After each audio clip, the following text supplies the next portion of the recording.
Okay, in this video, tuturuan ko naman kayo kung paano gumawa ng account sa Binance Exchange. Itong Binance Exchange, ito ay more advanced compared doon sa coins.ph na ginawa natin sa previous video. I-click nyo lang yung link sa baba ng video para mapunta kayo sa legit Binance Exchange website. So, pagka-click nyo ng referral link doon sa baba ng video, mapupunta na kayo dito at makikita nyo mayroon nakalagay na referral ID dito sa baba. So, gagawin nyo lang, ilalagay nyo lang yung email address and your password. So, dito sa email address, ilagay nyo yung best email address na ginagamit nyo talaga na madalas.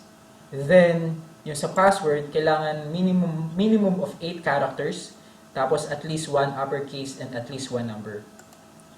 So, kunwari, gagawa na tayo ng email address dito sa Binance Exchange. Then, gagawa tayo ng password.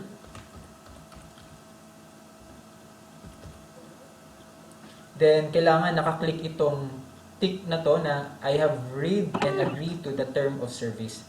Then, create an account.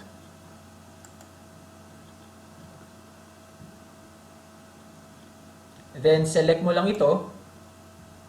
Slide mo lang pa right. Dapat sakto siya.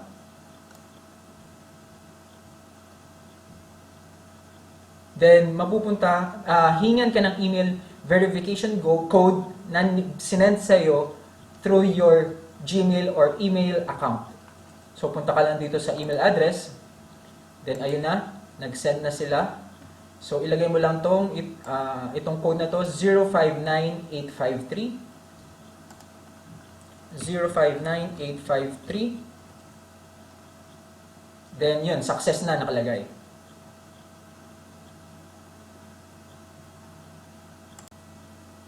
So, ayun na nga. Welcome dito sa Binance Account. Congratulations, mayroon na kayong account dito sa Binance Exchange.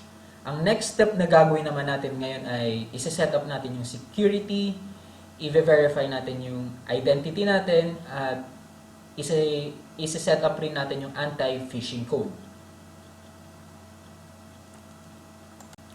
So, ang gagawin natin, pupunta lang tayo sa dashboard. Go to your profile.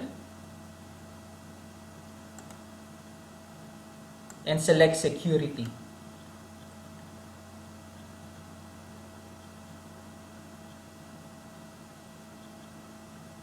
Dito kailangan natin enable natin yung two-factor authentication, i-verify yung identity, enable anti-phishing code, and turn on withdrawal whitelist. Dito, para mag-increase yung account security mo, at least kailangan 3/4 ito. Ngayon, i-start natin enable yung two-factor authenticator natin by selecting the Google Authentication.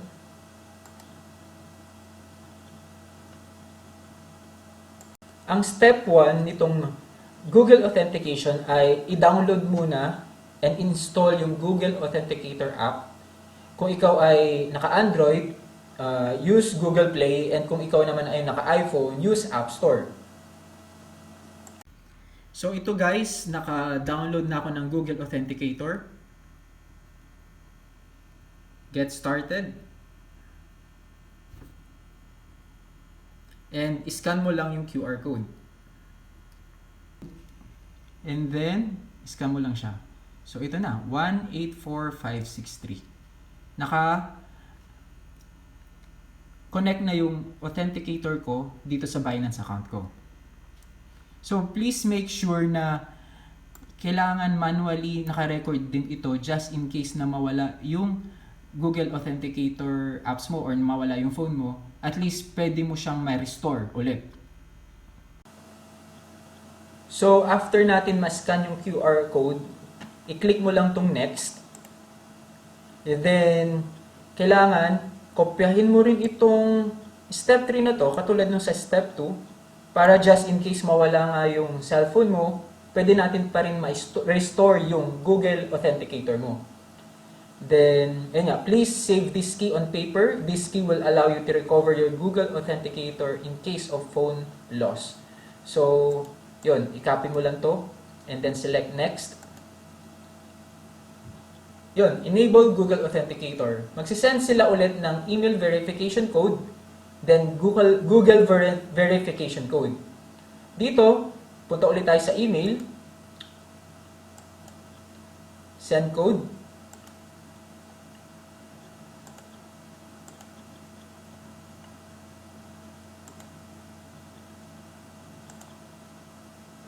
yan, select mo lang tong verification code 018152 018152. Ngayon, punta ka naman sa Google verification code mo. I-select mo lang itong Google Authenticator ulit. Yan, may timer yan. Dapat mabilis ka sa pag-type mo dito sa Google verification code. So, hintayin lang natin ulit mag-blue. Fresh timer. Yun, i-type mo lang 947283. Then, select submit. Yun, success na. Ngayon, na-set up na natin yung enable two-factor authenticator. So, nakita nyo, naka-check na to at 1/4. Ngayon, next step is verify and enable anti-phishing code. Next mo naman gagawin, i-set up mo naman tong SMS authentication. So, just select on, and then itatype mo lang yung mobile number mo and send ulit ng code, and then that's it. Tapos ka na rin sa SMS authentication. So, after na natin ma-authenticate yung SMS and yung Google Authenticator natin, ang next natin gagawin i-verify na natin yung identity natin. So, just select verify. Then, mapupunta ka sa next window. So, since ako ay mayroon na akong account at na-verify na rin yung identity ko, hindi na ako makakapagpagawa kasi same identity lang yung mailalagay ko. So, what you will do, just select verify. And then, ang kailangan mo lang gawin ay iselect mo kung saan ka nakatira. Sa Philippines, for example, i-type mo lang Philippines. Then, basic information, kailangan first and last name, date of birth, then residential address. Then, kailangan mo rin mag-upload ng photo of your ID. Ako, ang nilagay ko ay passport and driver's license kung wala namang passport. Then, take a picture of yourself to verify your identity. Then, select start.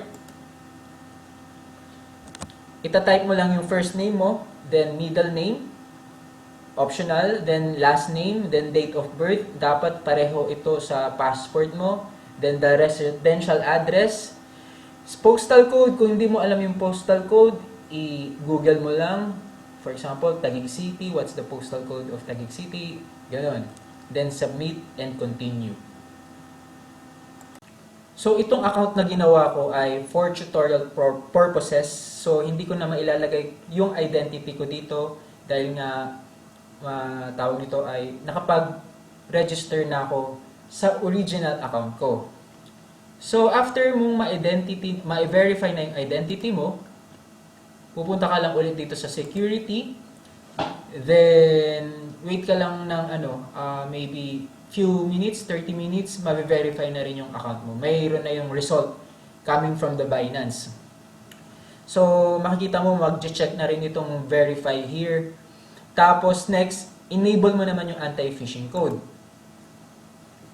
So, create mo lang yung anti-phishing code. So, gagawa ka lang ng code 4 to 29 special characters like numbers. So, for example, ilalagay ko yan. 1, 2, 3, 5. Then, submit. Then, mag-send ulit sa ng Google verification code. So, punta ka lang sa Google Authenticator mo. Then, 726061. Then, anti-phishing code successfully done. So, pupunta ka lang ulit sa security para makita mo kung nag-check na yung anti-phishing code. So, yan. So, after mo ma-verify, magiging 3/4 na yan. So, congratulations, na-increase na yung account security mo. Pwede ka na makapag-deposit at makapag-withdraw ng funds coming from your bank to your Binance account. So, ganun lang guys kung paano gumawa ng Binance account. So, ganun lang din kung paano mag-enhance ng security sa account ninyo para iwas hack. So, see you in the next video.